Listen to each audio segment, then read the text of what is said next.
Hi, ഞാൻ എൻ്റെ വീട്ടിൽ കുറച്ച് ദിവസം നിൽക്കാൻ വന്നതാണ് കേട്ടോ.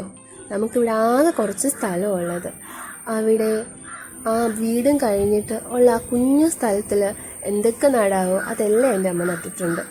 അപ്പം എനിക്ക് ചെടിയോടും ഒക്കെ ഉള്ള ഇഷ്ടം എവിടെ നിന്നാണ് കിട്ടിയെന്ന് മനസ്സിലായില്ലേ? ഈ ഉള്ള എൻ്റെ ചെറിയ ഇഷ്ടം കിട്ടിയത് തന്നെ അമ്മയുടെ അടുത്തു നിന്നാണ്. ഇത് കണ്ടില്ലേ, ഇവിടെ നമുക്ക് വലിയൊരു ഫ്രണ്ട്ഷിപ്പ് കാണാൻ പറ്റും. ഇവിടെ ചേനയുടെ കൂടെ തന്നെ ചേമ്പും വളരുന്നുണ്ട്. പിന്നെ ഇവിടെ ആകെ ഒരു പന്തലാണുള്ളത്. ആ പന്തലിൻ്റെ ഒരു സൈഡിലൂടെ പയറ്, ഒരു സൈഡിലൂടെ കോവല്. പിന്നെ ഈ കോവല് കുറച്ച് പ്രായമുള്ളത് കേട്ടോ. എനിക്ക് തോന്നുന്നു ഒരു 3-4-5 വർഷമായി കാണും ഞങ്ങൾ ഇതിൽ നിന്ന് കോവയ്ക്ക പറിക്കുന്നു. ഒരു സമയമാകുമ്പോൾ അമ്മ വെട്ടി വിടും. പിന്നെ മഴ പെയ്യുമ്പോൾ ഇത് കിളുത്ത് കയറും. അങ്ങനെ ആ ഒരു ചെടിയിൽ നിന്ന് തന്നെ ഇഷ്ടം പോലെ ഒത്തിരി കോവയ്ക്ക കിട്ടിയിട്ടുണ്ട്. പിന്നെ ഒരു സൈഡിലൂടെ മത്തനും ഉപ്പ് കയറി വരുന്നുണ്ട്. കണ്ടില്ലേ മത്തൻ ഒരു സൈഡിൽ കൂടെ കയറുന്നത്? അങ്ങനെ ഒരു ഫ്രണ്ട്ഷിപ്പ് കൂടെ നമുക്ക് ഈ തോട്ടത്തിൽ കാണാൻ പറ്റും കേട്ടോ. പയറും കോവലും മത്തനും കൂടെ ഒരു പന്തലിൽ ഒന്നിച്ച് വളരുന്നു.